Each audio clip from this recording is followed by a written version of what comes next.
Là, je prierai que vous preniez note. Demandez-le papier, un stylo, parce que je vais donner trop de versets bibliques. Il y a d'autres versets que vous allez lire à la maison.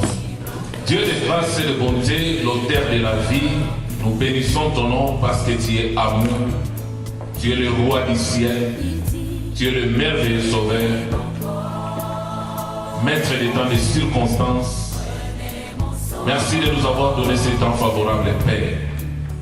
Merci de nous avoir privilégiés ce matin pour que nous puissions nous approcher de ton trône de grâce. Tu as dit dans ta parole qu'il est doux et agréable aux frères de demeurer ensemble. C'est là où tu répands la bénédiction de la vie pour l'éternité, Père. Laisse qu'Éternel est Dieu, que la parole de ce matin nous bénisse. Que la parole de ce matin nous délivre. Que la parole de ce matin nous instruise. Que la parole de ce matin nous corrige. Amen. Que la parole de ce matin nous convainc. Amen. Parce que tu es le Dieu véritable. Amen. Tout ce qui n'est pas de toi, Seigneur, nous le déclarons, nous les sens, c'est fait au nom de Jésus-Christ. Que je puisse diminuer et que tu croisses. Et qu'au travers de moi, Seigneur, comme un simple instrument, que tu communiques ta pensée sacrée à ton peuple que nous sommes. Au nom de Christ et Jésus, nous avons ainsi prié et nous disons Amen. Amen. Amen. Amen. Aujourd'hui, nous allons parler sur un thème très important. Qui sers-tu? Dieu ou maman? On peut reformuler la question. Qui est ton maître?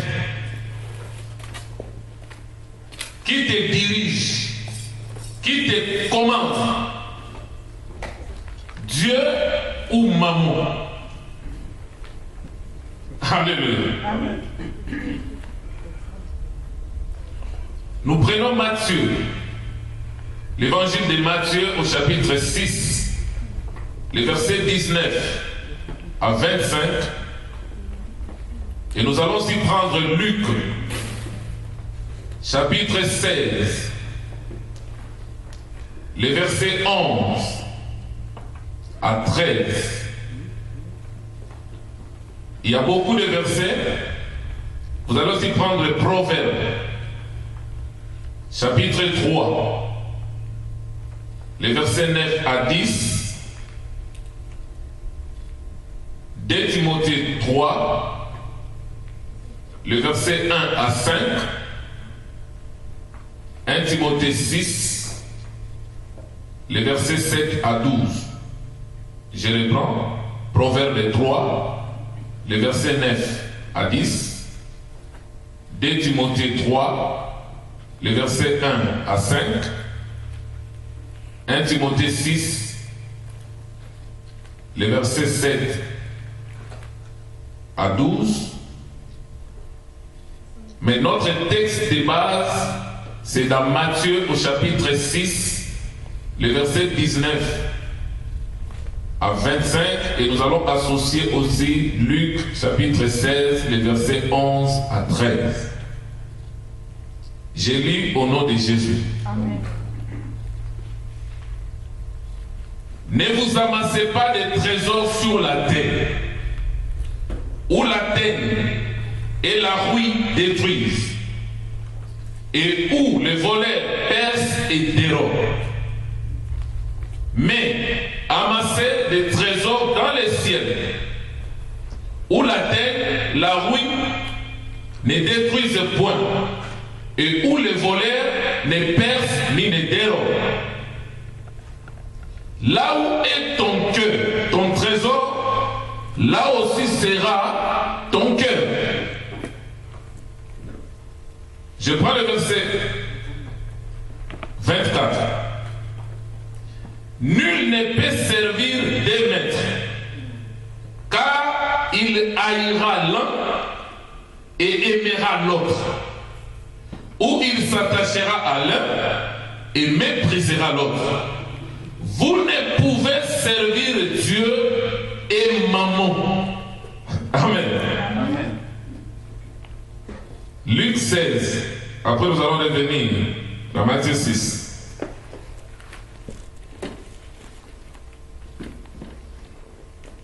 Luc chapitre 16.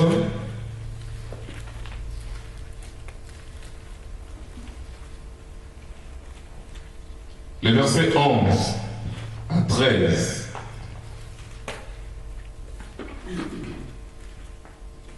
La Bible dit, si donc vous n'avez pas été fidèles dans les richesses injustes, la richesse injuste, c'est la richesse de ce monde, qui vous confiera les véritables richesses, c'est-à-dire ce qui vient des dieux. Si vous n'avez pas été fidèle dans ce qui est à autrui, qui vous donnera ce qui est à vous? Verset 13. Nul serviteur ne peut servir deux maîtres, car ou il haïra l'un et aimera l'autre, ou il s'attachera à l'un et méprisera l'autre. Vous ne pouvez servir Dieu et Mammon. Là, nous voyons Christ en train de nous présenter un tableau. Et ce tableau a deux parties opposées. D'un côté, nous avons Dieu. Et de l'autre côté, nous avons Mammon. Par le simple fait que Jésus présente Dieu en opposition avec Mammon, cela revient à dire que Mammon aussi, c'est une divinité. De la même manière, Dieu est puissant. Donc Mammon aussi, c'est une puissance. Mais Jésus dit, dans ce tableau, d'un côté nous avons Dieu, de l'autre côté nous avons Mammon. D'un côté nous avons un maître, de l'autre côté nous avons un maître. Il dit maintenant l'homme est au milieu. L'homme doit faire un choix. Soit accepter de servir Dieu, ou soit accepter de servir Mammon. Mais on ne peut pas servir les deux à la fois. C'est comme la lumière et les ténèbres. C'est comme les positifs et les négatifs. C'est comme la loi et la grâce. C'est-à-dire les deux s'excluent mutuellement. Est-ce que quelqu'un me saisit? Mais maintenant, dans ce tableau, il y a 4 verbes. Nous avons le verbe aimer, qui est en opposition avec le verbe haïr. Nous avons le verbe s'attacher, qui est en opposition avec le verbe mépriser. Donc cela revient à dire, si l'homme dans son choix, il accepte de servir Dieu, il doit démontrer qu'il aime Dieu et il est attaché à Dieu. Mais s'il sert Mammon, il doit aimer Mammon et s'attacher à Mammon. Maintenant, si tu aimes l'un, automatiquement, tu haïs l'autre. Et si tu t'attaches à l'un, tu dois mépriser l'autre. Alléluia. Mais maintenant, Christ, au verset 19, il dit, n'amassez pas des trésors sur la terre. N'amassez pas la richesse sur la terre. Là, un vrai élu de Dieu, il sait qu'il n'est pas terrestre. Il sait qu'il vient du royaume de Dieu. Maintenant, sur la terre, tu n'es qu'un voyageur et pèlerin sur la terre. Et rappelez-vous de l'enseignement sur l'élection et la prédestination. Nous avons dit qu'un voyageur, un pèlerin, n'investit pas dans le pays du pèlerinage. Est-ce que quelqu'un saisit? Il investit dans son royaume parce qu'il sait que dans le pèlerinage, je ne suis que des passages. Mais j'ai dit une chose, comprenez-moi bien, parce que des fois ça mène la confusion. Je ne te dis pas de ne pas avoir de maisons sur la terre. Je ne te dis pas de ne pas avoir de comptes à banque. Je ne te dis pas de ne pas avoir de société. Tu dois avoir toutes ces choses-là. Mais le plus important, la Bible dit, là où est ton cœur, c'est là où sera ton trésor. C'est-à-dire, si Dieu est mon trésor, mon cœur sera attaché à Dieu plutôt qu'au bien matériel, au bien de ce monde. Amen, amen. Parce que quelqu'un sait ça. Amen. Parce que celui qui amasse sur la terre, il sera dessus un jour. La Bible dit, amassez-vous les trésors au ciel, là où la terre et la rouille ne peuvent détruire, ni les voleurs ne peuvent percer. Mais sur la terre, on peut te voler. Tu peux mettre des comptes en banque. La banque peut tomber en faillite. Tu peux être anarqué. Mais dans les banques de Dieu, l'investissement du ciel, il n'y a pas d'arnaque. Amen. Alléluia. Amen. Vous ne pouvez servir Dieu et Mammon. Les deux sont en opposition, en antagonisme. Et quand on présente Mammon comme étant un maître c'est celui qui domine, c'est celui qui commande, c'est celui qui donne les ordres. Et maintenant, tout maître doit avoir un disciple. Tout maître doit avoir un esclave. Donc si tu es, Mammon est ton maître, tu es esclave de Mammon. Tu es disciple de Mammon. Et si c'est Dieu qui est ton maître, tu es esclave de Christ et tu es disciple de Christ. Amen. Nous allons voir les noms. Alors dans Matthieu 19. Matthieu 19, cet homme devait faire un choix. Les versets 16 à 24.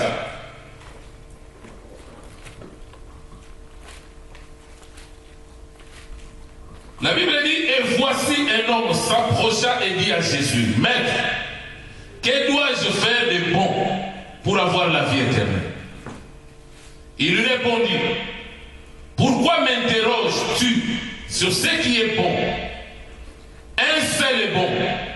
Si tu veux entrer dans la vie, observe les commandements. Il dit lesquels? Lui dit-il. Et Jésus répondit, tu ne tueras point, tu ne commettras point d'adultère, tu ne déroberas point, tu ne diras point de faux témoignages, honore ton père et ta mère, et tu aimeras ton prochain comme toi-même.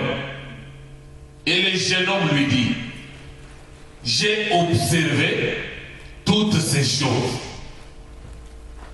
Que me manque-t-il encore? Alléluia. Amen. Pour ce qui est de la loi de Dieu, pour ce qui est des commandements de Dieu, je l'observe.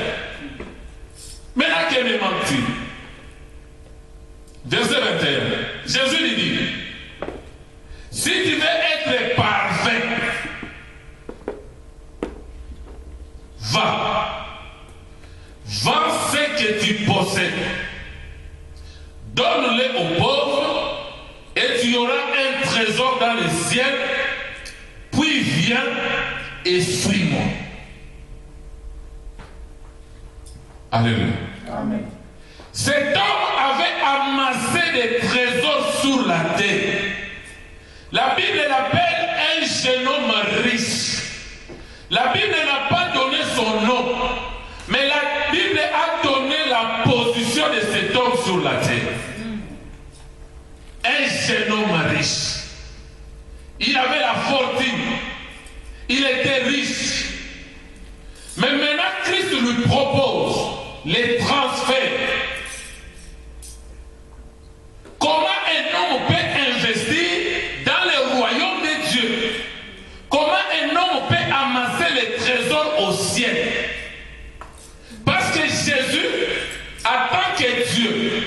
omniscient, il connaissait la pensée cachée de cet homme.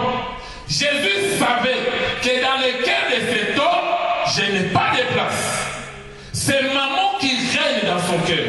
La Bible dit, là où est ton cœur, là où est ton trésor. Maintenant, là où son cœur était sur maman, sur sa richesse. Mais maintenant, Christ voulait que cet homme détourne son cœur de maman pour le mettre en Christ. Alléluia. Amen. Il dit, vends tout ce que tu possèdes.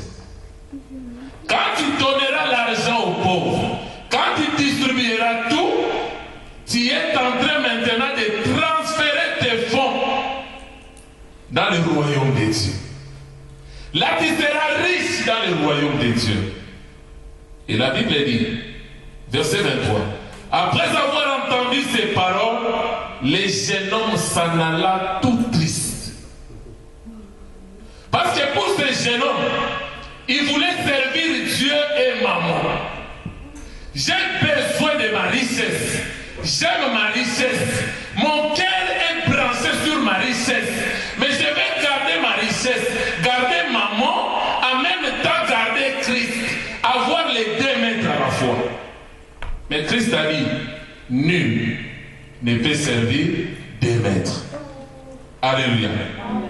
Dans les choses de Dieu, il n'y a pas de neutralité spirituelle. Soit on est en Jésus, soit on est avec maman. Il n'y a pas de neutralité. Alléluia. Amen. Alléluia. Amen. Et cela nous ramène à nous poser 4 questions.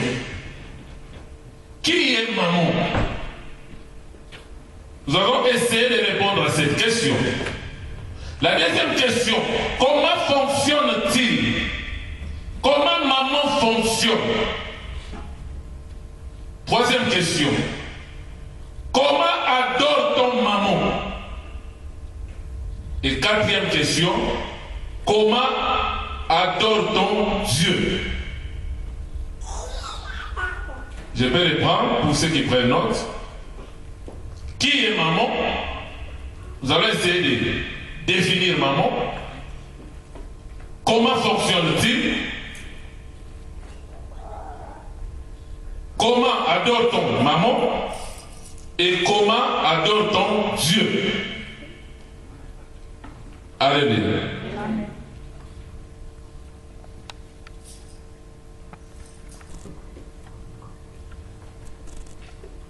Le premier point, par rapport à la définition de maman. Maman est une divinité. C'est un attribut de Satan, de Lucifer, le diable, en matière de la finance et de l'argent.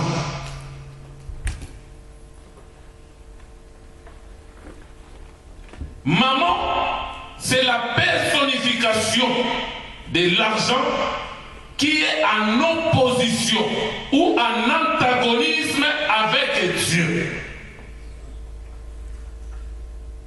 C'est-à-dire, quand nous parlons de maman, nous ne parlons pas des billets de banque,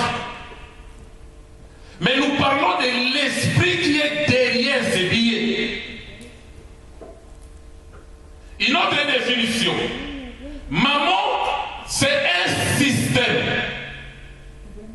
que le diable a établi sur terre par rapport à la gestion de la finance. C'est un système occulte que le diable a établi.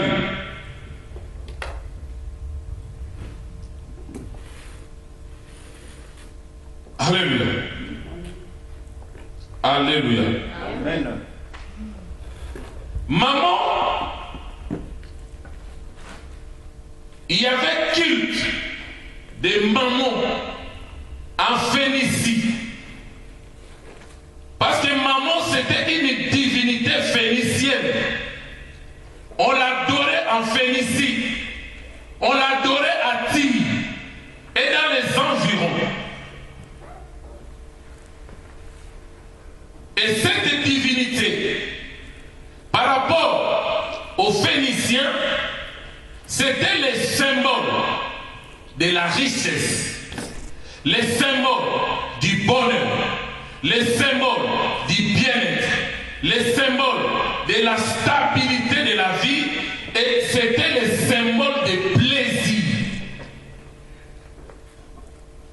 Déjà, à partir de toutes ces définitions, celui qui adore maman, il va commencer déjà à se retrouver.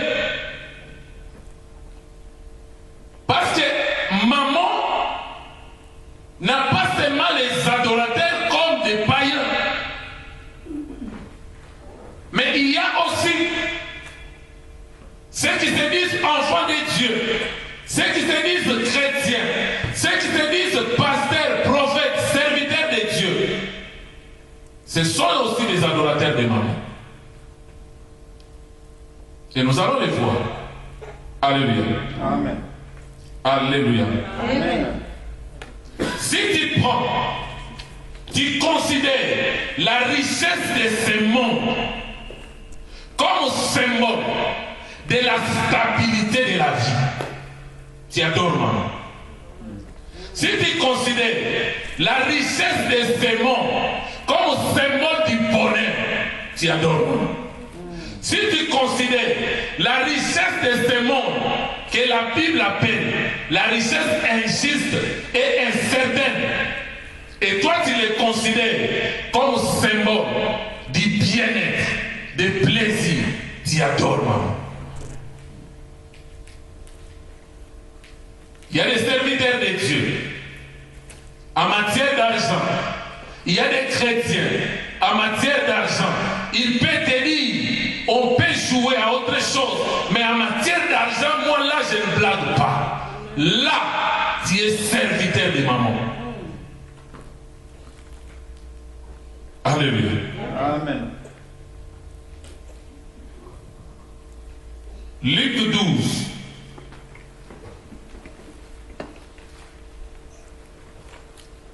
Je prends le verset 13 jusqu'au verset 21.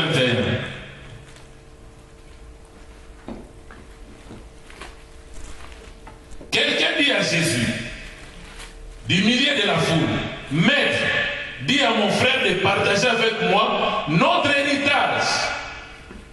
Jésus lui répondit, oh homme, qui m'a établi pour être votre juge ou pour faire votre partage? Puis il leur dit, gardez-vous avec soin de toute avarice.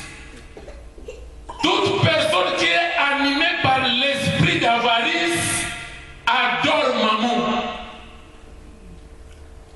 Il y a des chrétiens, il y a des serviteurs de Dieu qui sont avares. Ils sont radins. Il n'aime pas partager. Tu es adorateur de maman. Il dit, gardez-vous de toute avarice. Car la vie d'un homme ne dépend pas de ses biens. Alléluia. Amen. Serait-il dans l'abondance? Si toi tu penses que la richesse de ce monde, avoir des maisons, avoir des voitures, avoir des avions, avoir des yachts, avoir des comptes remplis en bas, que ma vie dépend de ces choses-là, tu adores maman. Et cela a poussé Christ à donner maintenant cette parabole qui suit. Écoute cette parabole, au verset 7. Et il leur dit cette parabole. Les terres d'un homme riche avait beaucoup rapporté. C'est comme quelqu'un qui fait des affaires et les affaires lui rapportent beaucoup d'argent. Et il raisonnait en lui-même. Cet homme-là, il commençait à parler. Après avoir amassé la richesse sur la terre, il s'est dit en lui-même, que ferai-je? Car je n'ai pas de place pour entrer ma récolte. Tellement j'ai de grandes richesses Je ne sais pas où les mettre. Mais maintenant, que dois-je faire? Voici, dit-il, ce que je ferai. J'abattrai mes greniers. J'en bâtirai les plus grands. J'y amasserai toute ma récolte et tous mes biens. Verset 19. Et je dirai à mon âme, tu as beaucoup de biens en réserve pour plusieurs années. Mon âme, repose-toi. Mon âme, mange. Mon âme, bois. Mon âme, réjouis-toi. Verset 20. Mais Dieu lui dit, insensé. Cette nuit même, ton âme te sera redemandée. Et ce que tu as préparé, pour qui serait-ce? Il en est ainsi de celui qui amasse des trésors pour lui-même et qui n'est pas riche pour Dieu. Alléluia. Amen. La Bible dit, quelqu'un qui amasse la richesse sur la terre, les hommes peuvent l'appeler riche. Mais la Bible dit, il n'est pas riche pour Dieu. Si je prends les stars, les people, entre guillemets, ils ont beaucoup d'argent. Quand vous suivez leurs émissions, on fait la compétition de la richesse. Tel amena 200 millions, tel amena 1 milliard, tel amena ça. Mais toutes ces personnes-là, aux yeux de Dieu, ce sont des pauvres malheureux. C'est là où la Bible dit dans Proverbe 10, 22. C'est la bénédiction de l'Éternel qui enrichit et il ne les fait suivre d'aucun chagrin. C'est-à-dire, c'est la bénédiction de l'Éternel qui rend l'homme riche, selon Dieu. Mais la richesse injuste et incertaine amène derrière elle des chagrins.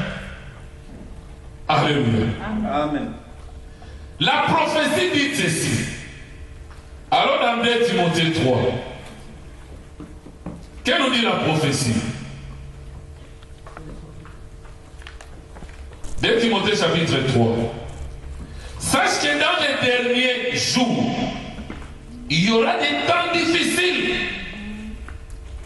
Un chrétien qui rêve d'un temps meilleur, il est à côté de la plaque. La Bible dit qu'il y aura des temps difficiles. Et pendant ces temps difficiles, comment les hommes seront? Les hommes seront égoïstes. Un égoïste, c'est un adorateur de mammon. Celui qui n'aime pas partager, il adore mammon. Qu'il soit pasteur, prophète, docteur, évangéliste, apôtre, chrétien ou pas chrétien, si tu es égoïste, tu es en train d'adorer mammon. Il dit les gens seront égoïstes. Les gens seront amis de l'argent. Si tu aimes l'argent, tu adores mammon.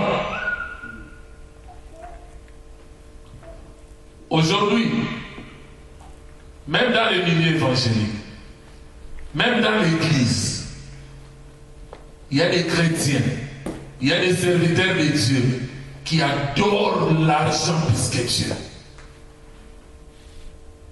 Alléluia. Amen. J'ai un rendez-vous d'argent. Mais de l'autre côté, il y a le rendez-vous de Dieu. Il faut que j'aille adorer Dieu. Mais de l'autre côté, on m'a proposé un travail qui paye double. Surtout le travail de dimanche. C'est la stratégie de l'ennemi. Il sait que toute la semaine, tu ne donnes pas le temps à Dieu. Mais maintenant, pour coincer encore, on donne les dimanches. Maintenant, les dimanches, ça doit payer double. Maintenant, des fois, tu peux avoir la possibilité de faire un choix. Maintenant, tu regardes Christ et tu regardes maman. Et pendant que tu es en train de réfléchir, parce que le champ d'action de maman, c'est notre pensée. Maman viendrait et va dire, hey, souviens-toi du courrier que tu avais reçu dernièrement. Tu dois quelque chose à France Télécom. Donc je dois faire un choix. Je dois le prendre le double. Tu laisses Dieu. C'est là la Bible dit, tu t'attacheras à l'un et tu mépriseras l'autre. Tu aimeras l'un et tu haïras l'autre. Alléluia. Amen. Les gens seront amis de l'argent. Quand tu aimes l'argent, voilà aujourd'hui, les gens sont prêts à tout pour l'argent. On me propose de l'argent pour empoisonner mon frère, pour empoisonner notre serviteur. À cause de l'amour de l'argent, je prends l'argent, je mets du poison. Et il y a des serviteurs de Dieu actuellement qui vendent l'évangile pour de l'argent. Il y a des hommes riches, des occultistes, les gens de New Age, ils sont partout. Ils voient un serviteur qui prêche l'évangile avec puissance. Ils viennent avec la proposition. C'est comme nous voyons dans Luc 4. Tu veux la richesse de ce monde? Tu veux la gloire de ce monde? Tu veux le succès de ce monde? Moi, Satan, j'en ai. Moi, maman, j'en ai. Mais je les donne à qui je veux, mais à une seule condition, que la personne m'adore. Accepte de me vendre ton âme. Et en échange, tu auras la richesse.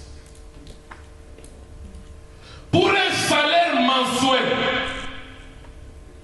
de 5 000, 10 000, 15 000, 20 000 euros, il vend l'évangile. Et ces gens-là, qu'est-ce qu'ils disent? Continue à prêcher ton Jésus. Continue à prêcher la parole comme tu prêches, mais nous allons te donner une doctrine que tu dois injecter dans l'évangile. Parce qu'ils savent que la Bible dit un peu de levain fait lever toute une pâte. Amen. Raison pour laquelle sur Internet, il y a n'importe quoi. C'est la vérité. Et il y a des pasteurs qui ont vendu l'évangile de Jésus. Tous les mois, ils reçoivent l'argent. Or, ils oublient que la Bible dit la vie d'un homme ne dépend pas de ses biens. Amen. Ta vie doit dépendre totalement de Dieu. Parce que, imagine-toi, un homme riche, selon le monde, quelqu'un comme Bill Gates, quand il dort, il ne sait même pas la richesse qu'il a. Il ne connaît pas combien il a en banque. Il dort comme un mort. Mais maintenant, si Jésus retire le souffle de vie, à quoi sert cette richesse que tu as amassée sur la terre? Amen. C'est là où Matthieu 16, 26 nous dit: que sert-il à un homme de gagner le monde, mais s'il perdait son âme? Qu'est-ce qu'il donnera en échange de son âme? Le diable sait que ton âme vale plus cher que toute la richesse du monde. Amen. La valeur de ton âme, c'est la valeur du sang de Jésus. Amen. Parce qu'à cause de ton âme, Christ a quitté son trône de gloire. Amen. Il est venu mourir sur la terre à la croix. Il a versé son sang pour racheter ton âme. Amen.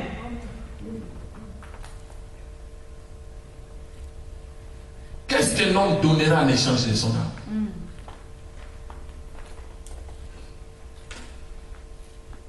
Si tu me vends ton âme, je te donne le succès. Si tu me vends ton âme, je te donne la gloire de ce monde. Si tu me vends ton âme, je te donne la richesse du monde. Mais que sert cette richesse? Alléluia. Amen. C'est pourquoi celui qui disait, mon âme, réjouis-toi, mange, bois. L'Éternel a dit, cette nuit même, ton âme te sera redemandée. Alléluia. Amen. C'est là où Job avait compris.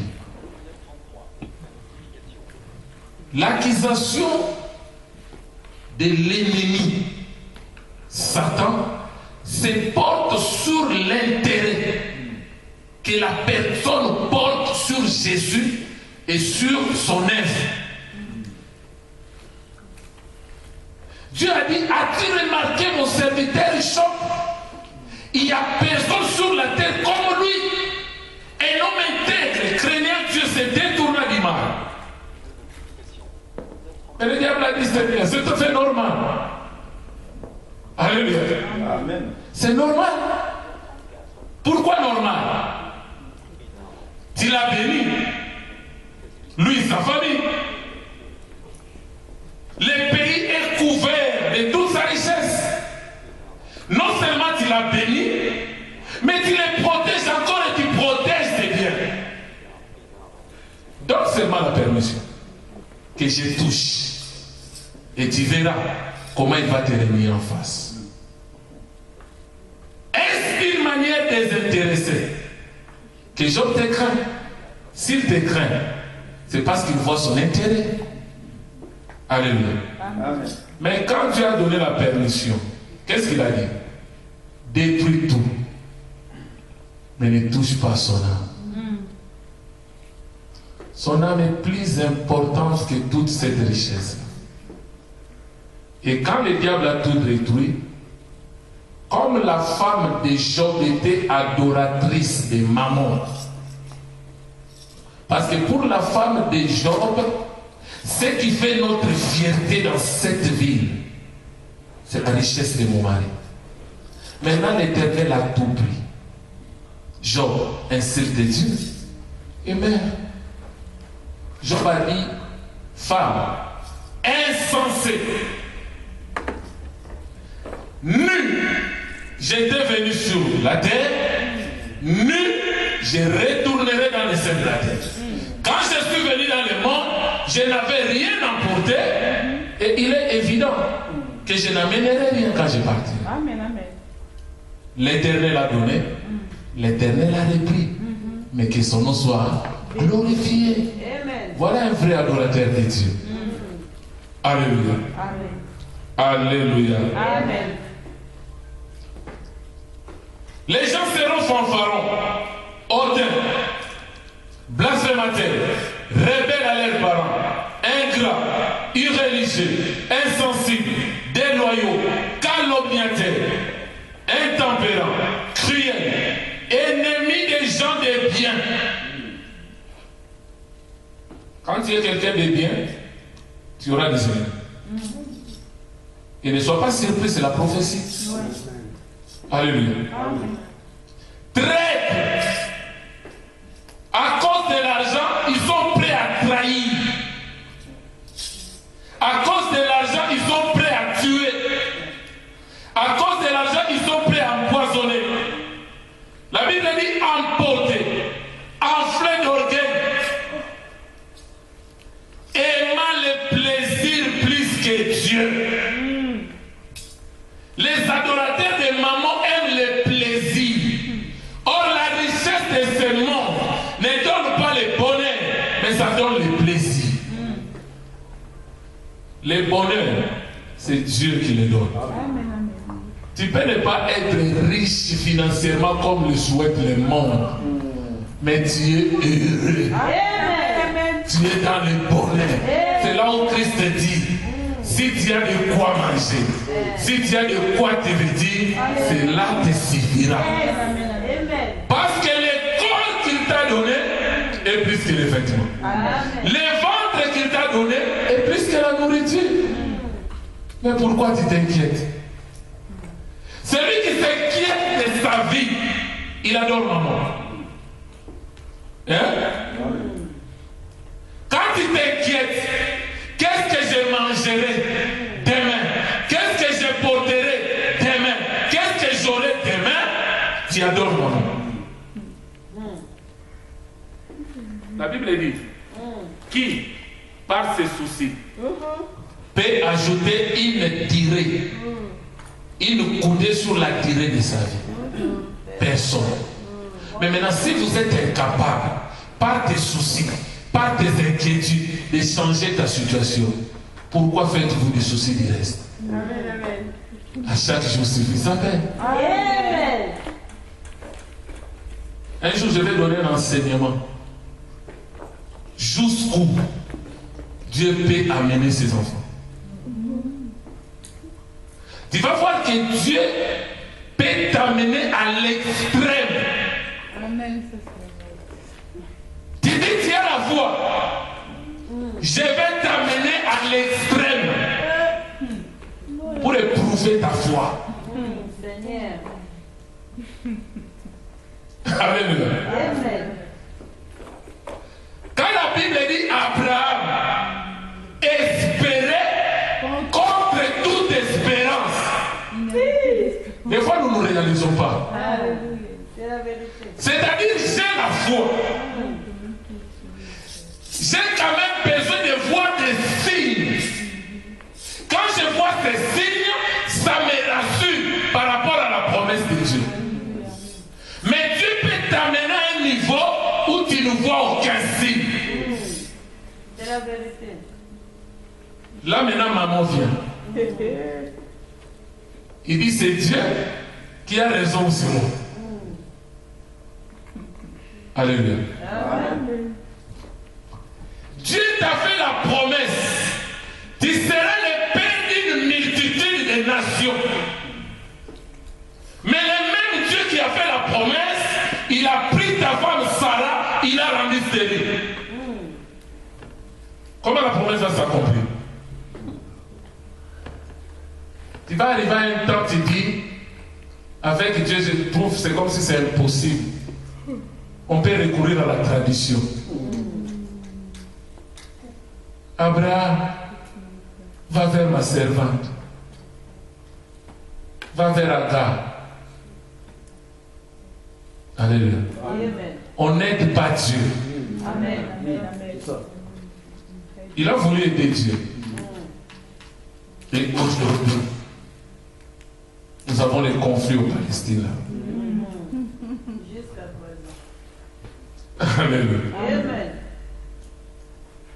Vous pouvez arriver à un niveau, vous regardez gauche ou droite, aucun issue, aucun secours. Tu cries à Dieu et il garde le silence.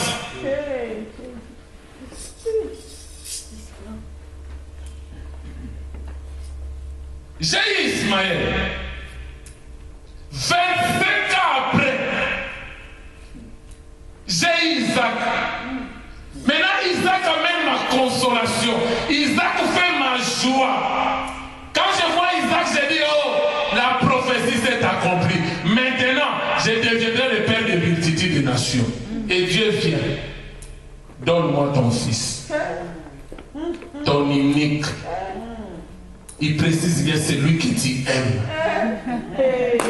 Parce que si Dieu ne donnait pas toutes ces précisions, Abraham allait prendre Ismaël sans hésiter. Dieu touche là où est ton trésor, là où est ton cœur, pour voir. Tu vas faire quel choix? Obéir à Dieu ou obéir à maman?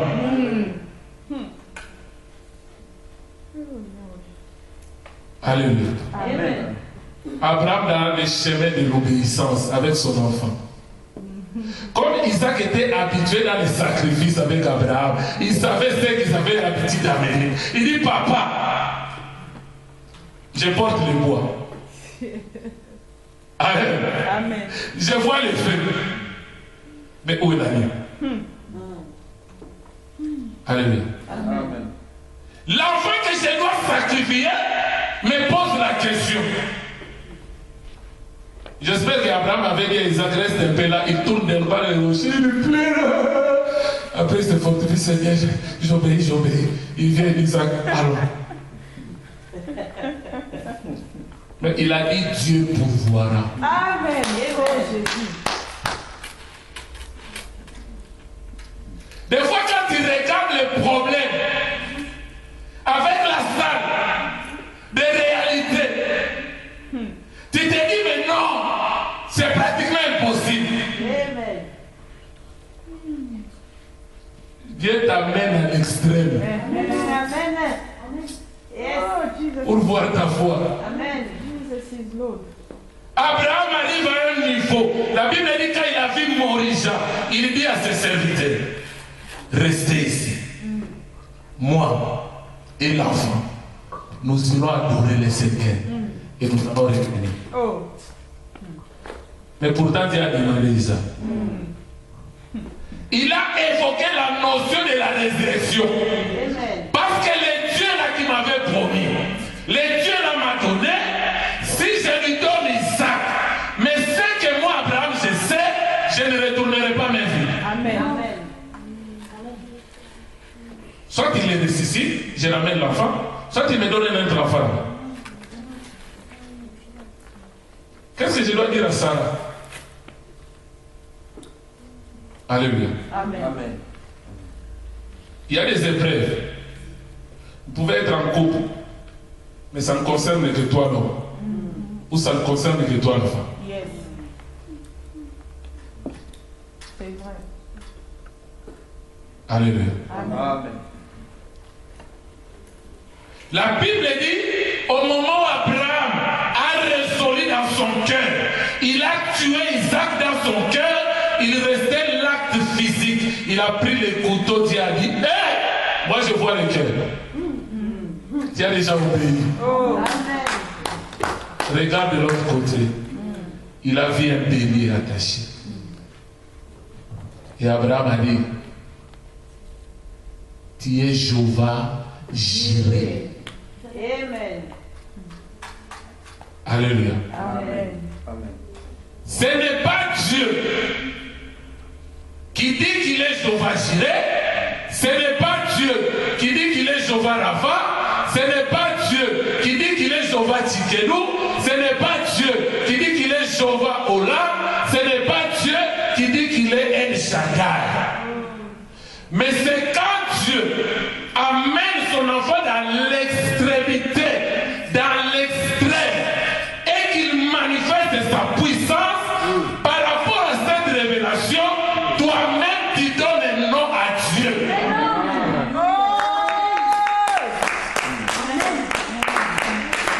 Parce que mon problème n'est pas ton problème. Le problème d'Abraham, Dieu s'est révélé comme Jéhovah Jireh.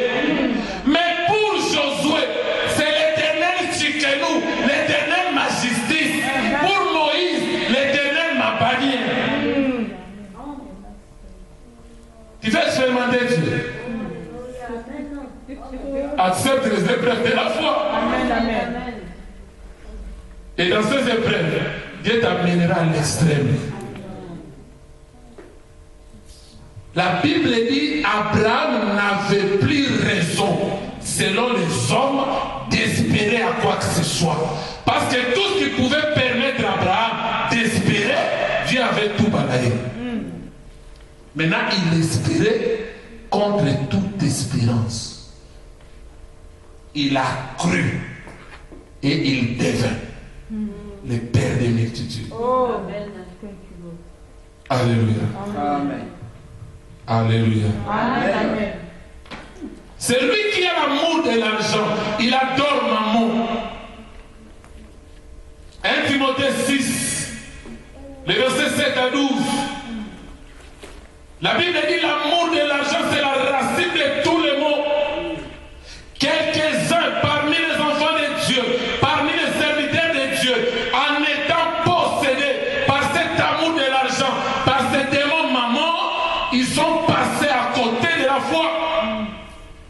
ont fait naufrage.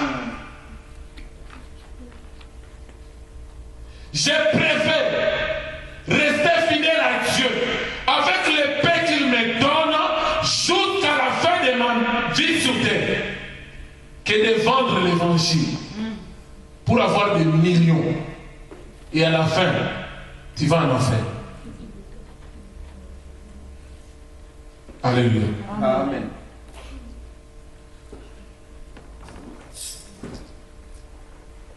Maman, c'est l'esprit de la conquête de la richesse. C'est l'esprit d'acquisition. C'est l'esprit de la poursuite de la richesse. La Bible dit, dans 1 Timothée 6, le verset 9, on va lire ça. 1 Timothée 6.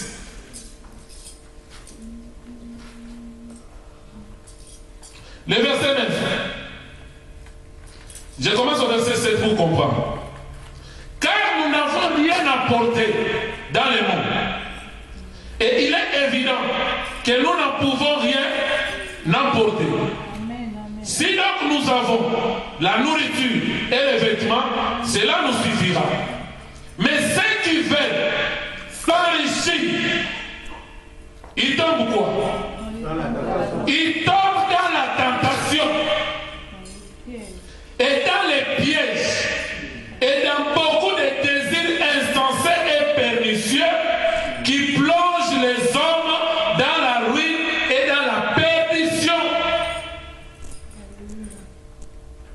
Je ne suis pas contre les gens qui veulent quand même réussir dans la vie. Amen. Les gens qui veulent quand même chercher. Amen. Ce n'est pas mauvais. Mais si ça devient une obsession et que tu es prêt à tout, même à sacrifier ton âme, même à tuer, même à trahir pour avoir, là tu adores maman. Et la Bible dit, celui qui va à la conquête de la richesse, il court dans un terrain miné. Si tu ne fais pas attention, tu vas t'exploser. Amen, amen. Raison pour laquelle tu vois, il y a des gens, il y a des pasteurs, il y a des chrétiens. Tu les voyais gentils. Tu les voyais humbles. Quand il n'avait rien. Au moment où il a la richesse, il devient orgueilleux. Il devient arrogant. Il devient fanfaron. Mais pour ton information, une richesse qui vient de Dieu rend humble. Amen, amen, amen. Toute richesse qui amène l'homme dans l'orgueil, ça vient de l'ennemi. Alléluia. Amen. Jacques 1, le verset 13 à 15, la Bible dit, c'est par la convoitise.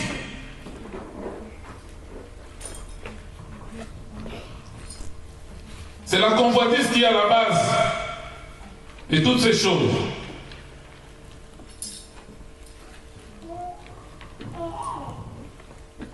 La Bible dit, celui qui va à la conquête de l'argent, il court devant même des tentations.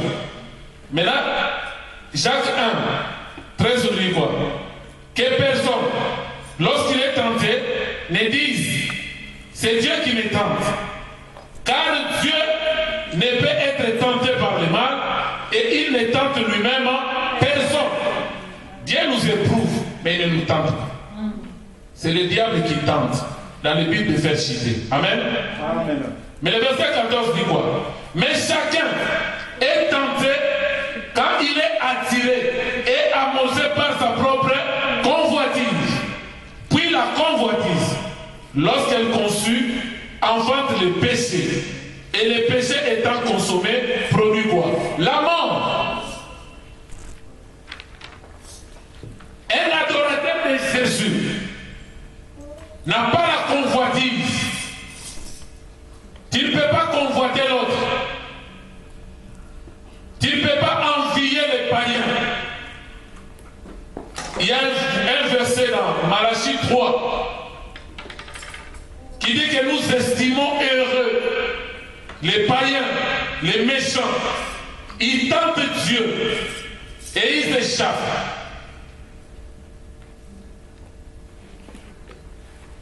Et il y a un verset qui dit, pourquoi les païens prospèrent-ils? Les païens ne prospèrent pas. La vraie prospérité vient de Dieu. Et toute prospérité matérielle, sans la prospérité de l'âme, n'est pas de Dieu. Il dit, je souhaite que tu prospères d'abord à tous égards, dans tous les domaines de ta vie, que tu sois en bonne santé physique, comme de conjonction. Prospère quoi? L'état de ton âme. Si ton âme n'est pas prospère, il y a un problème. Alléluia. Amen. Maman, c'est une puissance occulte qui pousse l'homme à avoir confiance et à s'appuyer sur ses avoirs. Et que cela puisse l'amener à avoir du pouvoir dans le but d'écraser les autres. Alléluia. Proverbe 22, le verset 7 nous dit quoi? Alléluia. Le lecteur de la Bible. Celui qui épargne en excès s'appauvrit. Alléluia. On va lire.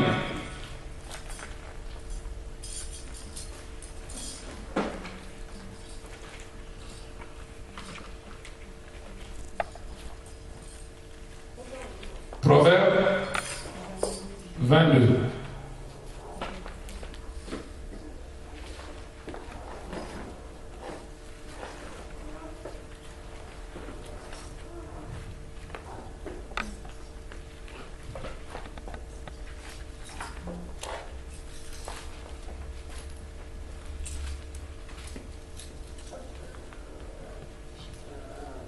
Donc, Proverbe 22 dit ceci. Je vais vous donner l'autre verset où la Bible dit celui qui épargne en excès. Je vais trouver ça. Mais Proverbe 22, le verset 7 nous dit quoi? Les riches dominent sur les pauvres. Amen.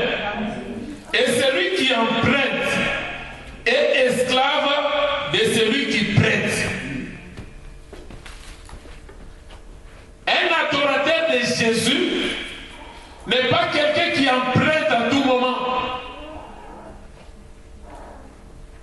Aujourd'hui, dans les systèmes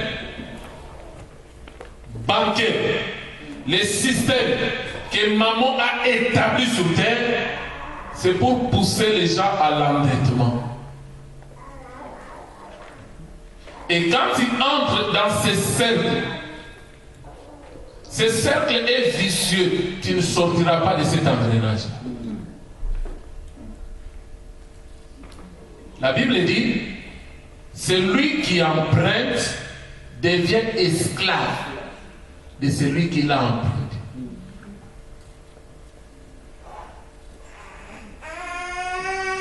Qui ne vit pas dans les découvertes, fais signe de main.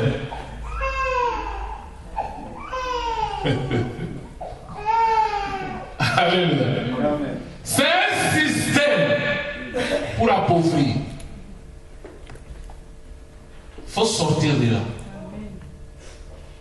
Quand tu prends les découvertes, c'est un endettement. Quand tu reçois l'argent, tu dois rembourser. Demain tu empruntes. Le lendemain tu rembourses. C'est pour t'amener. Alléluia. Amen. Maman, c'est le Dieu d'intérêt et de gains sordides. C'est-à-dire, toute richesse acquise au détriment de son prochain. L'escroquerie. C'est-à-dire, toute richesse que l'homme peut avoir par intérêt, par des gains sordides, la Bible dit au détriment de ton prochain. Ça vient des mamans. Alléluia. Amen. Vous connaissez on appelait ça comment? Bac Lambert.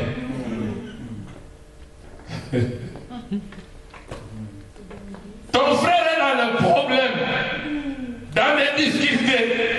Il vient t'apprêter, tu dis Bac Lambert. Je te donne, mais tu dois rembourser avec 30%.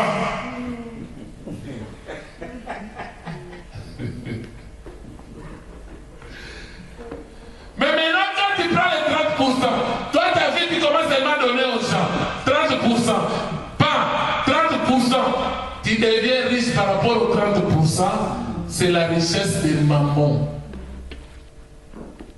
Des gains sordides, des intérêts sordides au détriment de ton prochain. Alléluia. Amen. Luc 19, vous notez. Les versets 8 à 10, vous connaissez l'histoire. L'histoire des Zachée, un collecteur d'impôts. Un jour, Jésus prêchait. Un collecteur d'impôts est arrivé. Il dit, mais Seigneur, tu prêches aux autres, mais nous les collecteurs d'impôts, que devrions-nous faire? Jésus a dit quoi? N'exigez rien de plus de ce qui a été exigé par l'État. Il faut respecter la marge que l'État a fixée. Mais maintenant, les collecteurs d'impôts mettaient leurs intérêts au-dessus. C'est pourquoi le peuple n'aimait pas les collecteurs d'impôts. Les collecteurs d'impôts, c'était des adorateurs de maman. Pour l'argent, ils peuvent te tuer. Alléluia. Amen. Mais un jour, Jésus est venu chercher un collecteur d'impôts du nom de Zachée. Parce que pour Jésus, ça fait longtemps. Tu es un des descendants d'Abraham. Tu es un des fils du royaume. Mais ça fait longtemps que tu adores maman. Mais maintenant, je vais te délivrer. Jésus a dit à Zachée, descends aujourd'hui, je vais dîner chez toi. Au moment où Jésus est arrivé dans la maison de Zachée, il prêchait la parole. Touché par la parole, un adorateur de maman comme Zachée, il se lève et dit, je vais rendre la moitié de tous mes biens aux pauvres. Et à quiconque j'ai causé du tort, j'ai arnaqué, je lui rendrai 4 fois autant que je lui ai pris. Parce que la loi de la restitution, quand tu voles un agneau, tu restitueras 4. Mais quand tu voleras un peu, tu restitueras 5. Exode 22, le verset 1er. Alléluia. On a déjà parlé de ça. Je ne sais pas si vous vous rappelez. Le peu, c'est le ministère. Hein? Tu ne fouleras pas. Le bœuf qui est en train de fouler les grains. Là, c'est par rapport au ministère. Maintenant, le bœuf là, c'est comme Christ, le vrai serviteur. Mais quand Dieu l'a déroulé, il a retranché parmi les hommes la loi de la restitution. Il devrait restituer Christ par les 5 ministères. Mais quand tu dérobes l'agneau, qui est l'image de l'évangile, tu dois la restituer par 4. Ça dit l'évangile est représenté par ces 4-là. Matthieu, Marc, Luc et Jean. Et avec les 4, nous voyons aussi les 4 nourritures de l'église. Avec les 4, nous voyons les 4 couleurs dans les tabernacles. De la porte des brebis. Les félins, les bleus, les cramoisis et les pourpres. Amen. Mais ce n'est pas la leçon du jour. Amen. Amen. Maman, c'est le Dieu de tout ce que l'homme gagne par la sueur de son au détriment de Dieu. La Bible dit, dans Genèse 3, l'homme mangera à la sueur de son front. C'est à la sueur de ton front que tu trouveras ta nourriture. C'est-à-dire tout ce que l'homme fait, comme travail, comme business, comme commerce, à la sueur de son front, il reçoit son revenu. Maintenant, maman ne s'intéresse pas à l'héritage. Parce que c'est que l'héritage, c'est quelque chose que tu n'as pas souffert. On t'a légué. Mais maman est beaucoup plus préoccupée par ce qui vient de la sueur de ton front. Et c'est plus facile de donner à Dieu par rapport à ton héritage que de donner à Dieu par rapport à ton revenu. Vous savez pourquoi? Avant de recevoir ton salaire, tu dis Dieu est ma priorité. L'église a des besoins.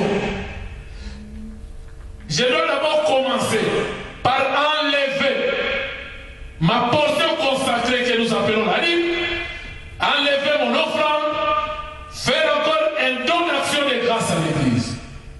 Là, quand tu n'as pas encore touché. Mais les jours où le salaire passe, tu te souviens de la souffrance que tu as endurée pendant les mois. En plein hiver, j'allais. Maman vient dans la pensée. Il dit, tu as le rétoire des loyers. Les EDF, tu n'as pas encore payé. France Télécom, tu n'as pas encore payé. Et ça paraît normal de mettre Dieu en dernier pour subvenir d'abord aux besoins de la maison. Alléluia. Amen. Quand tu fais de maman ta priorité et tu mets Dieu en dernière position, tu adores maman. Maintenant, pose-toi la question. Qui te donne la force pour aller travailler? C'est maman ou Dieu? Qui renouvelle le souffle de vie le matin? C'est maman ou Dieu? Qui te protège pendant le travail? Parce qu'il y a des gens qui ont connu des accidents de travail, ils sont morts. Maintenant, qui te protège dans le travail? C'est Dieu. Qui t'a donné ce travail? C'est Dieu. Mais maintenant, au moment de faire la liste de tes besoins, tu mets Dieu en dernier, maman en premier. Vous voyez comment on adore maman? Alléluia. Tu peux dire, moi je n'adore pas maman, mais tu adores maman. La Bible dit dans Psaume 127, les versets 1 à 2. Donc, tu te lèves le matin pour chercher les pains de poulet. Et tu rentres tard, tu te couches tard. Mais la Bible dit, les pains de poulet là que toi tu cherches, avec la sueur de ton front, Dieu les donne à ses bien-aimés pendant leur sommeil. Cela ne veut pas dire que les bien-aimés ne travaillent pas. Non, ils travaillent. Ils se lèvent tôt comme toi. Ils rentrent tard comme toi. Mais leur pain, ce n'est pas le pain de douleur. Mais pourtant, pour toi, c'est le pain de douleur. Alléluia. Amen. Alléluia. Amen. Je connais un maître, Jitoka. Il vient d'Afrique, il arrive. Les gens qui l'ont accueilli, ils lui ont trouvé le travail. Le travail de vigile, gardiennage. On a dit, maître, on t'a trouvé le travail. 1 500 € par mois. net. Mais il suffit seulement de te mettre debout de 8h, 19h, 20h, ça dépend. Le maître a dit, ah, mais te dis debout seulement 1500. Oh, mais pourquoi tu n'avais pas dit avant? C'est bien. Le matin, 8h, le maître était là. Debout à son poste. 9h, 10h, 11h, 12h. Les maîtres commençaient à s'appuyer sur les chaises. Le patron vient et dit, hé, pas comme ça. Debout, monsieur. Moment de pause. Il est allé dans la toilette. Il a fermé la kibla et s'assoit pour se reposer. Après la pause, il revient. 14h, 15h, il ne pouvait plus. Ils ont fermé à 20h. Dès qu'il rentre, il n'a même pas salué les gens qu'il a trouvés dans la maison. Il est allé dormir. On lui dit, maître, il y a la nourriture, viens manger. Bien, je ne mange pas. Demain matin, on dit, mais maître, il est 7h. Il dit, arrête avec ça. Alléluia. C'est un maître.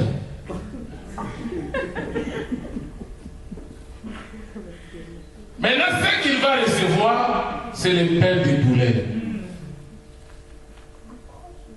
Mais à ses bien-aimés, des fois Dieu renouvelle la force, tu ne comprends pas.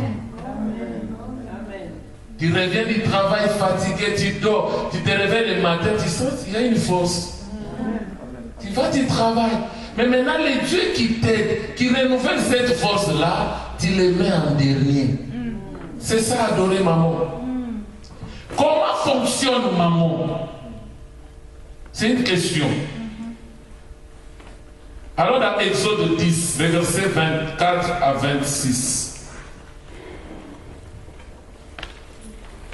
Exode 10.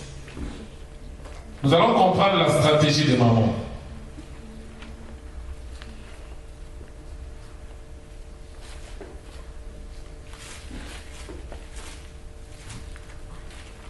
« 24 à 26. Pharaon appela Moïse et dit, allez, servez l'Éternel.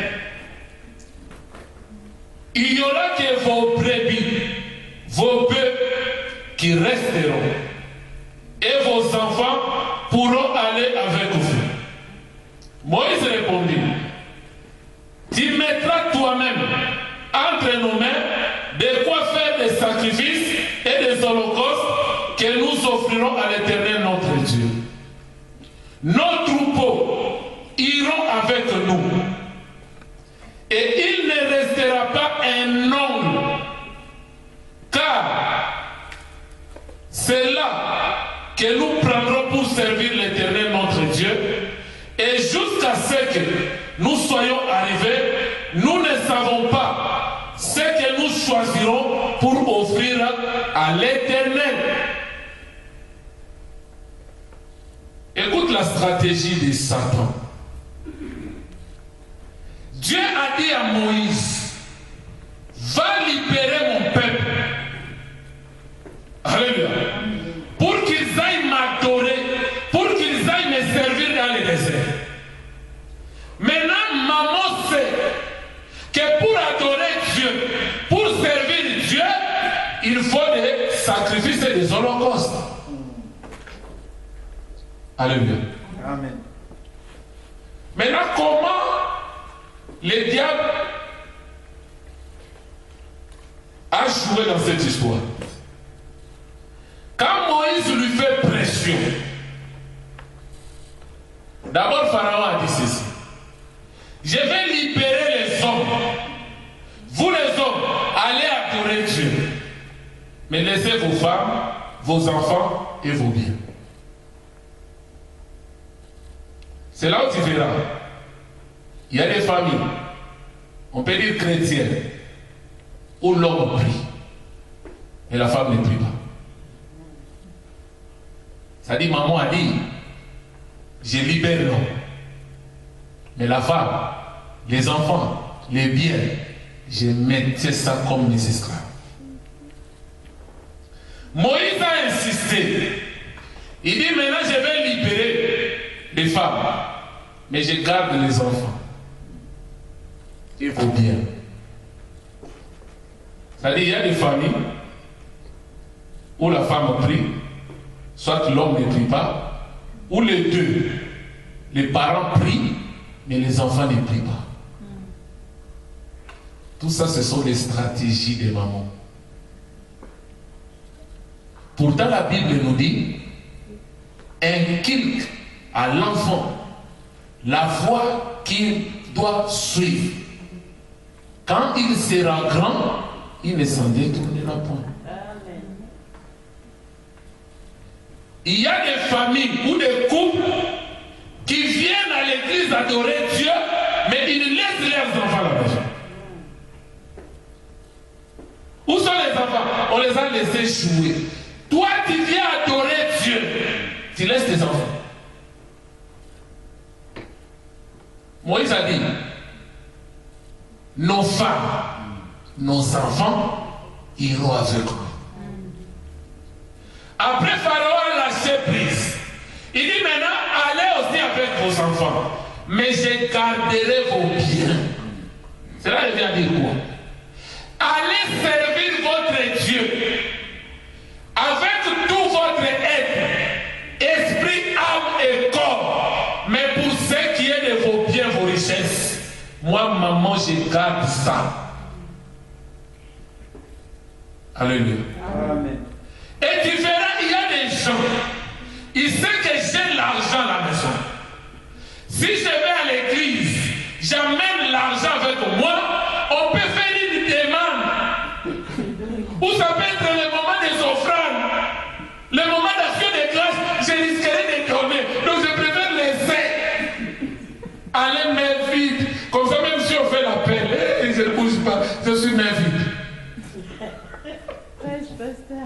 C'est ça l'adoration des mamans. C'est là où la Bible dit, tu ne te présenteras pas devant l'Éternel main vide. Amen. Moïse a dit Pharaon, si nous sortons pour aller servir Dieu, avec nos femmes, nos enfants, mais qu'est-ce que nous allons offrir à Dieu? Parce qu'on ne peut pas servir Dieu sans nos biens. C'est-à-dire nous et nos biens, nous devons servir Dieu. Il dit, on ne laissera même pas un ongle. On va tout ramener. Mais si toi tu sers Dieu, tu adores Dieu, mais ta finance, ta richesse, tes biens, tu les donnes à maman, tu n'adores pas Dieu, tu adores maman. Amen. La Bible dit, tu aimeras l'un, tu haïras l'autre, tu t'attacheras à l'un, tu mépriseras l'autre. Donc aussi longtemps tu méprises Dieu, tu méprises l'œuvre de Dieu, tu adores maman. Alléluia. Amen. Alléluia. Amen. Vous savez pourquoi Israël était parti en esclavage en Égypte? J'avais déjà donné cette raison. Dieu voyait la construction du tabernacle, les lieux de la rencontre de Dieu avec l'homme. Parce que Dieu aime la compagnie de l'homme. Mais maintenant, pour construire le tabernacle, il faut de l'or, de l'argent, de l'airain, des étoffes, toutes ces choses-là. Ces biens-là se trouvent en Égypte. Il dit à Abraham dans Genèse 15, tes descendants seront esclaves dans une terre étrangère. On les opprimera. Mais les jours où ils sortiront avec la grande richesse. C'est ça le but. Quand il appelle Moïse dans Exode 3, il dit, va vers Pharaon pour libérer mon peuple. Mais avant de sortir, tu diras à toutes les femmes de demander à leurs voisines ou voisins les objets d'or, d'argent, les étoffes, les peaux animales, toutes ces choses-là. Parce que moi, l'Éternel, je leur ferai trouver grâce auprès des Égyptiens. Et dans Exode 12, la Bible dit ils ont dépouillé les Égyptiens. Parce qu'ils sont sortis avec la grande richesse. Maintenant, arrivés dans les déserts, pour la construction du tabernacle, Exode 25, à partir du premier verset jusqu'au verset 10, l'Éternel a dit à Moïse, tu recevras l'offrande du peuple seulement de ceux qui donneront avec un cœur disposé, ceux qui donneront des bons cœurs. Tu sais, celui qui donne avec un bon cœur, c'est quoi? C'est qui? C'est celui qui reconnaît la grâce de Dieu sur cette richesse. Amen. Si Dieu n'avait pas touché les Égyptiens, on n'allait pas les recevoir. Donc si aujourd'hui je suis béni, je ne vois pas mon effort, mais je vois la grâce de Dieu sur moi. Amen, amen. Et je dois faire de ces dieux-là une priorité. Amen, amen. Et quand je donne à Dieu, je ne perds pas. Je suis en train de s'aimer dans le royaume. Amen. Les jours où je manquerai, le jour où j'aurai dans le besoin, il sera Jéhovah Jireh pour moi. Amen. Le but ou la mission de l'Église, écoutez-moi bien. La mission de l'Église, ce n'est pas seulement de nous retrouver là, de prêcher l'Évangile, d'enseigner l'Évangile, alléluia, amen, on rentre à la maison. Non. Ça, c'est une partie de la mission de l'Église. Amen. Dans Matthieu 14, Jésus-Christ a enseigné dans un lieu désertique. Les disciples sont venus. Ils ont dit, Seigneur, ce lieu est désert.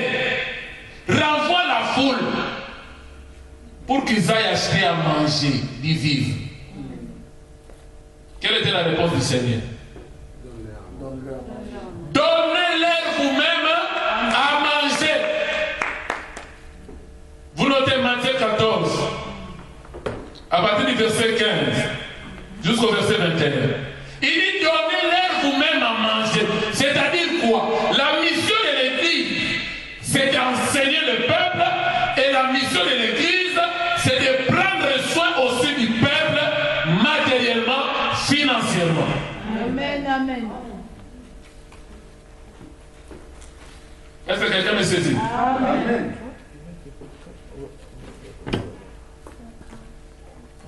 Alléluia. Amen.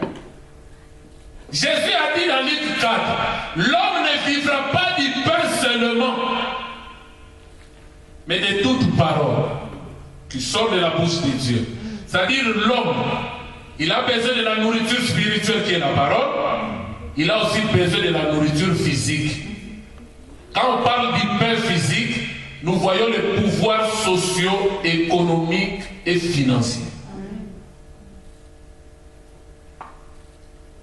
Raison pour laquelle la Bible dit dans Malachie 3, le verset 10, apportez dans la maison du trésor, c'est-à-dire dans la maison de Dieu, toutes vos dîmes, vos offrandes, pour qu'il y ait de la nourriture dans ma maison.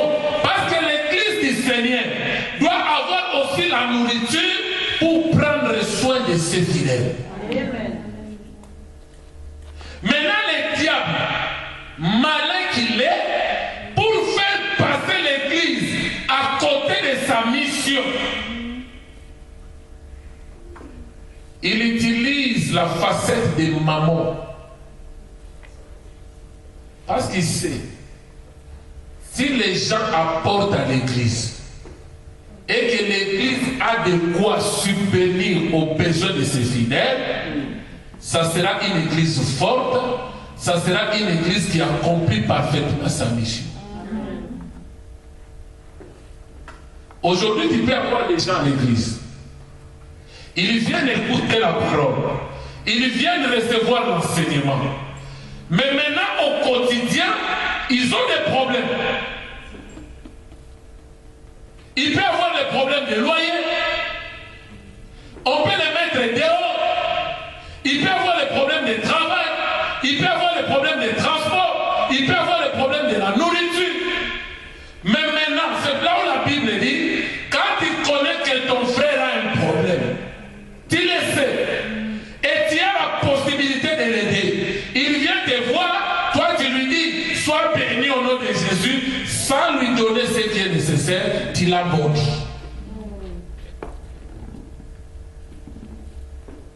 La mission de l'Église, c'est pour que parmi nous, qu'il n'y ait aucun indigent.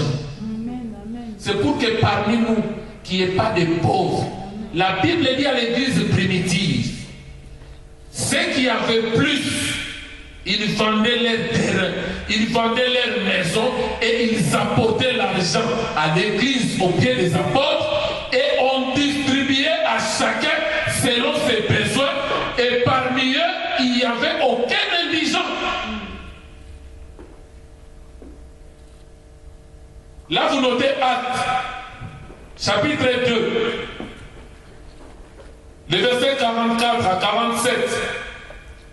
Acte 4, versets 32 à 35. Acte 6, verset 1 à 4. Là où on voit la distribution de la nourriture qu'on donnait aux veuves, ce qui a permis l'institution du ministère des diaconats, parce qu'il y avait de l'injustice lors de la distribution. Alléluia. Amen. Alléluia. Amen. Proverbe 3. On avait noté le verset 9 à 10, on avait noté au départ. On va dire ça. Proverbe 3.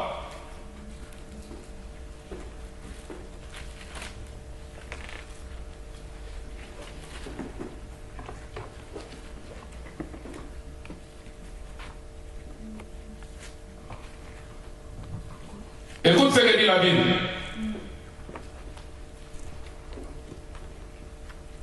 Honore l'Éternel. Avec quoi? Avec tes biens. Et avec les prémices de tout ton revenu. Quand on parle de prémices, c'est-à-dire ce que tu reçois en premier. Quand tu reçois tes revenus, la première des choses, enlève d'abord ce qui est de Dieu. Fais d'abord de Dieu ta priorité, ta maison ensuite. Honore l'Éternel avec tes biens, avec les prémices de ton revenu. Alors, tes greniers seront quoi? Tes greniers seront remplis.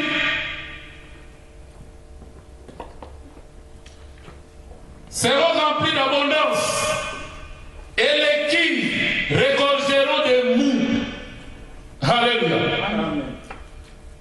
Proverbe 11, le verset 24, la Bible dit quoi?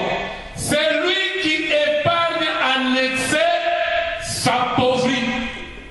Mais c'est lui qui donne libérément. Il s'enrichit. Alléluia. Parce qu'il y a des gens qui pensent, quand il épargne, il devient riche. Alléluia. Or la Bible dit, dans Genèse 8, le verset 22 à 23, aussi longtemps le ciel subsistera et la terre, les semailles et la moisson ne cesseront jamais. Maintenant, les diables, il inspire des faux serviteurs, des serviteurs qui ont vendu leur âme à Satan à cause des richesses périssables.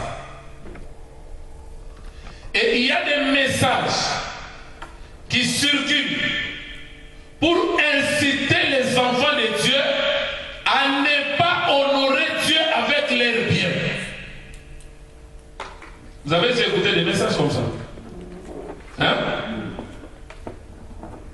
La dîme n'existe plus. Quand vous allez à l'église vous donnez, c'est pour enrichir les pasteurs. Toutes ces choses-là. Parce qu'ils savent qu'il y a un secret. La Bible dit celui qui donne, reçoit. Celui qui sème, moissonne. Celui qui sème peu, moissonnera peu. Celui qui sème abondamment, moissonnera abondamment. Amen. Ceux qui ont enlevé la dîme, qu'ils enseignent au peuple de faire comme on faisait à l'église primitive. Parce que Christ a parlé de la dîme. Les apôtres ont prêché la dîme dans la nouvelle alliance.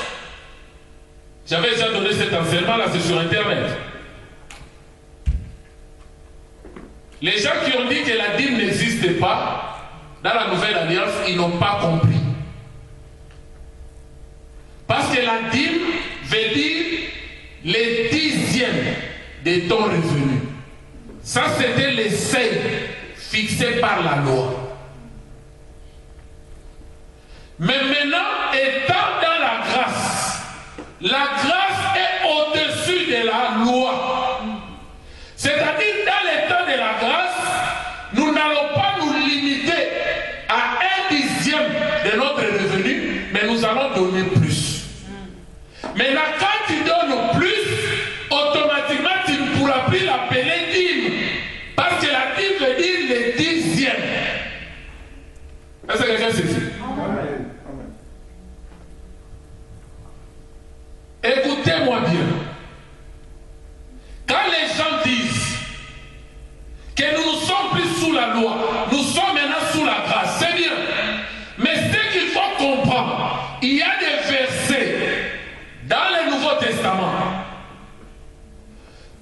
pour expliquer les détails de ces versets, il faut retourner dans l'ombre, dans l'ancienne alliance.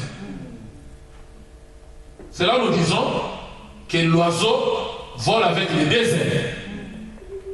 Tu voles avec l'ombre et la réalité. La dîme qu'Abraham avait donnée à Melchisédek dans Genèse 14,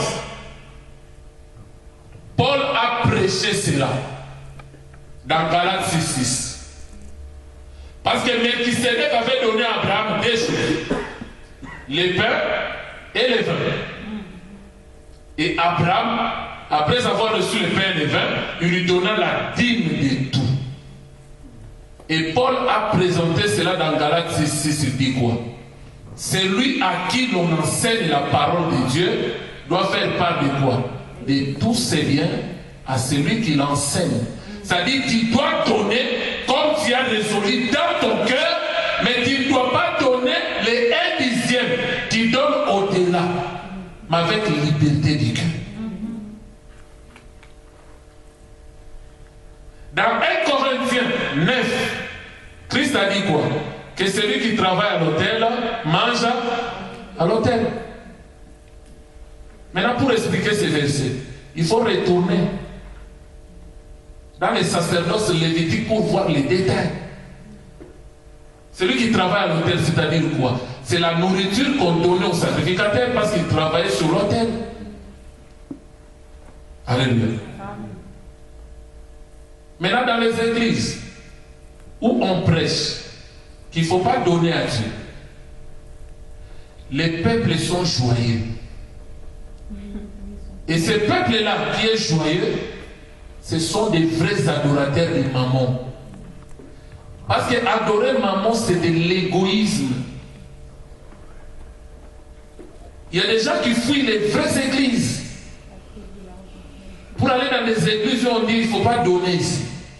Mais quand tu ne donnes pas, la maison de Dieu n'aura rien. Automatiquement, tu handicapes l'église. à prendre sa mission, à accomplir sa mission de prendre soin des fidèles. Alléluia. Amen.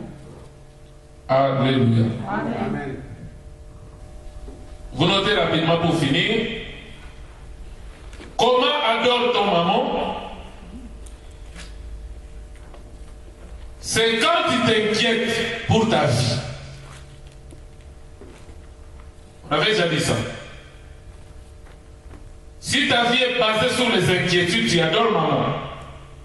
Là, vous notez Matthieu 6, les versets 25 à 32. Comment adore maman? Quand maman devient ta priorité. Raison pour laquelle Jésus a dit dans Matthieu 6, le verset 33, cherchez premièrement le royaume de Dieu et sa justice, les restes vous sera donné par-dessus. C'est-à-dire toutes ces richesses périssables, Dieu vous donnera. La Bible dit, je sais que vous en avez besoin. Mais ce sont les païens qui s'époumonnent à cause de ça. Mais vous, cherchez premièrement le royaume de Dieu et sa justice, les restes vous sera donné par-dessus. Amen. Comment on adore maman? C'est quand on sert Dieu par intérêt. Il y a des serviteurs de Dieu pour les vendre. Servir Dieu ne signifie pas que tu dois devenir riche. Amen. Selon le monde. C'est là où Jésus dit, dans Romains 14, le verset 17 à 21. Romains 14, 17 à 21. Il dit, car le royaume de Dieu, ce n'est pas le manger et le boire, mais le royaume de Dieu, c'est la justice, la paix et la joie par le Saint-Esprit. Celui qui sert Christ de cette manière, il est comment? Il est agréable à Dieu et approuvé des hommes. On ne sert pas Dieu pour devenir riche selon le monde. On sert Dieu par gratitude parce qu'il t'a pris dans la boue du péché, dans les ténèbres, il t'a sorti de là par sa main puissante et il t'a transporté dans son royaume de lumière. À cause de cela, je dois les servir de tout mon cœur. Et je dois faire de son royaume ma priorité. Amen. La justice de Dieu, ma priorité. Les restes après. Alléluia. Amen. Celui qui est animé par l'esprit de dépense, il réfléchit, il adore maman.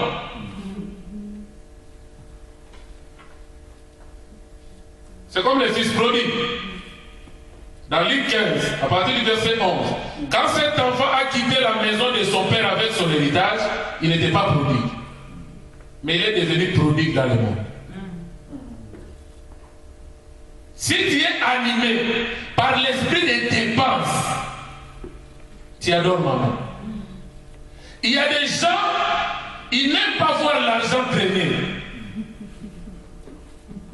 Et ça amène aussi des conflits dans le couple. Quand l'argent ne passe pas, il est calme.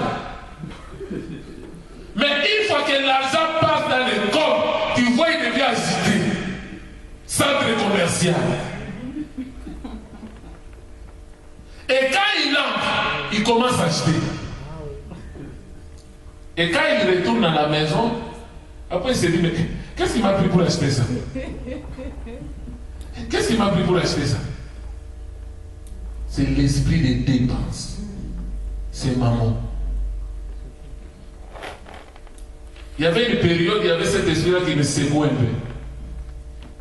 À chaque fois que j'entrais dans les centres de commerce, il faut que je sorte avec un truc. Même un petit rien. À un moment donné, j'ai dit non, maman, non. Quand j'entre, je commence à faire l'intercession. Seigneur, aide-moi que je n'achète pas. Je vais seulement voir que je n'achète pas. Et quand je sors sans acheter quelque chose, je dis gloire à Dieu. Parce qu'il m'arrivait d'acheter des choses. À la fin, tu te dis, mais qu'est-ce qu'il m'avait pris pour acheter ça? L'esprit des dépenses. C'est l'adoration des mamans. Amen. Amen. Quand on a la facilité de donner aux hommes, de financer des fictivités que de donner à Dieu, tu adores maman. L'église du Seigneur est dans les besoins. La famille aussi est dans les besoins. On peut dire même un deuil.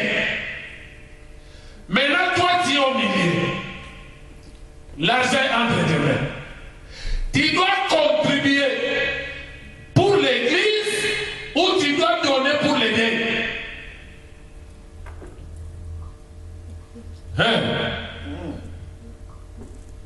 La maman te dit, le choix est clair.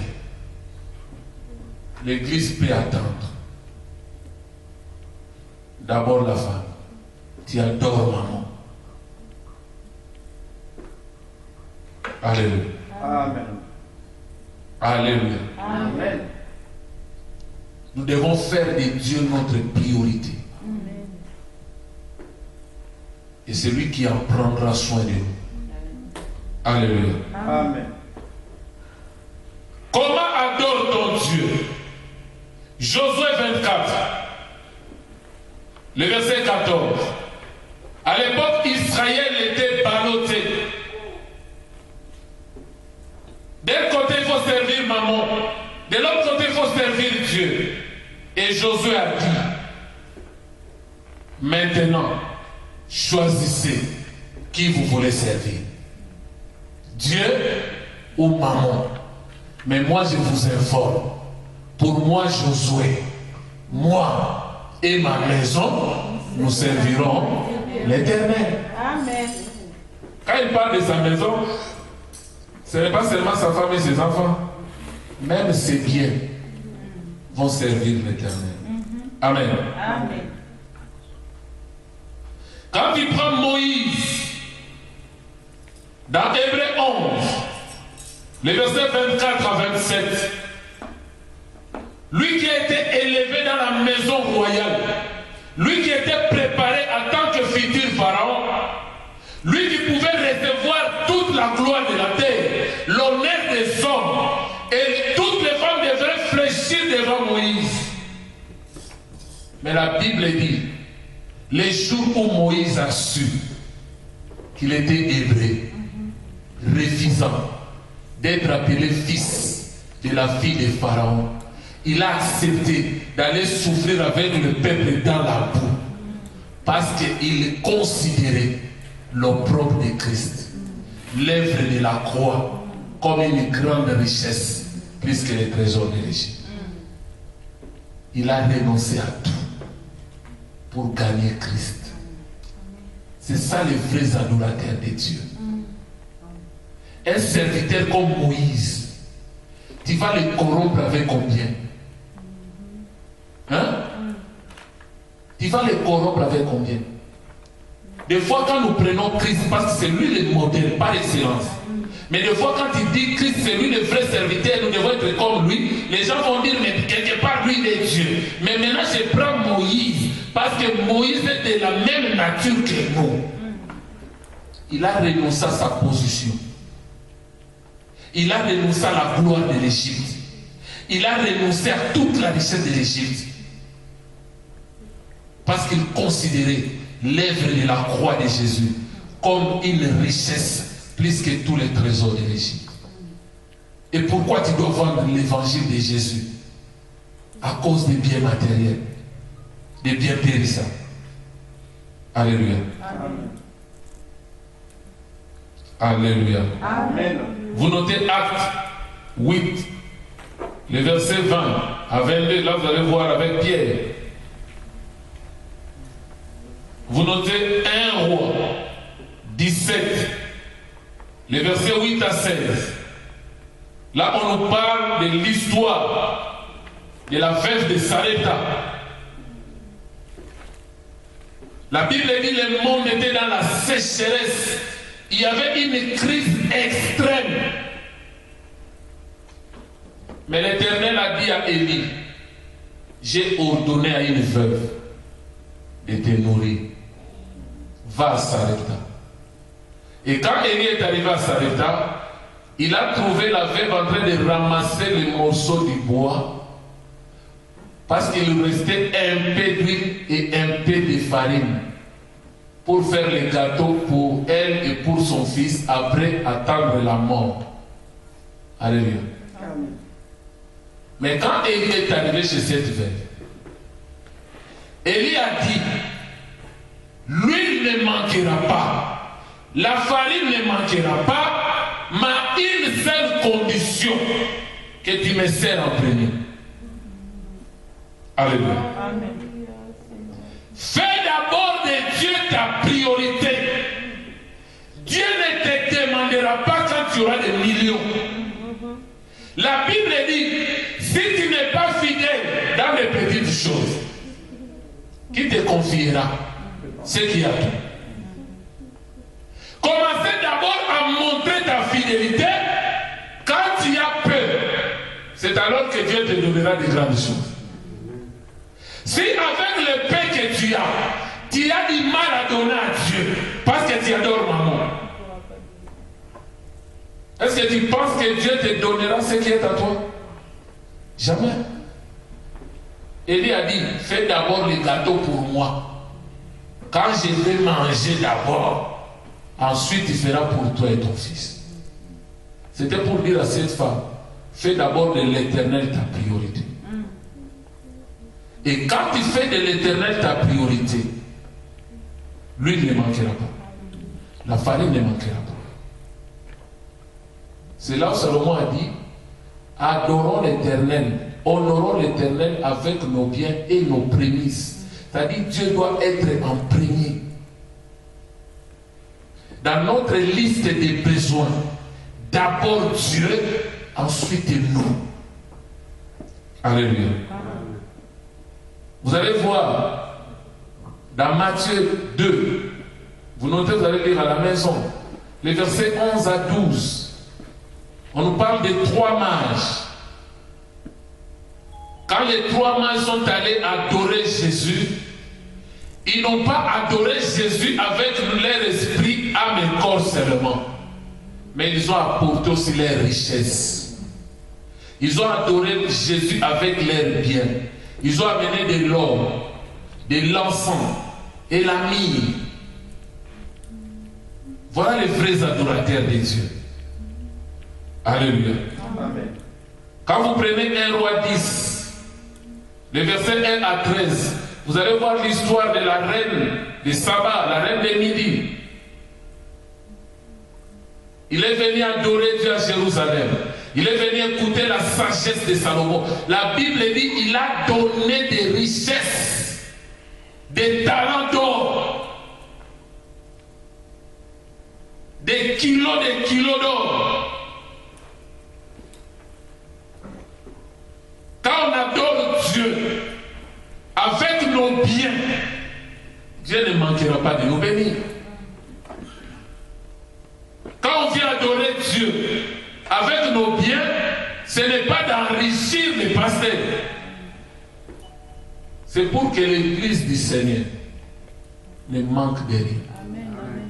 Nous savons qu'il y a des pasteurs qui en abusent, qu'ils prennent l'argent de l'église comme leur fonds de commerce, leur fonds personnel, mais pendant ce temps, il y a des brebis qui souffrent. Il peut faire des dons à des associations. Il peut faire des dons à des futilités, à des choses qui ne glorifient même pas Dieu. Il fait des dons, il donne facilement. Mais il y a des fidèles qui souffrent dans l'église, ils ne subviennent pas vers Dieu. Or, la mission de l'église, c'est de prendre soin des brebis avec les pains spirituels, qui est la parole, avec les pains physiques aussi. Raison pour laquelle, à l'église primitive, la Bible dit, ils étaient tous des mêmes cœurs. Ceux qui avaient plus, ils les apportaient pour qu'on distribue, pour qu'il n'y ait pas de pauvres au milieu. Et personne ne disait que c'est bien ma partie. On donnait à chacun selon ses besoins. Mais là où il y a les choses des yeux, maman aussi vient. Comme Anania et Saphira. Il fait des choses pour plaire aux hommes. Mais à l'intérieur de leur cœur, ils n'avaient même pas envie de le faire. Raison pour laquelle ils ont retenu une partie. Elle est revenue. Alléluia. Nous pouvons nous lever.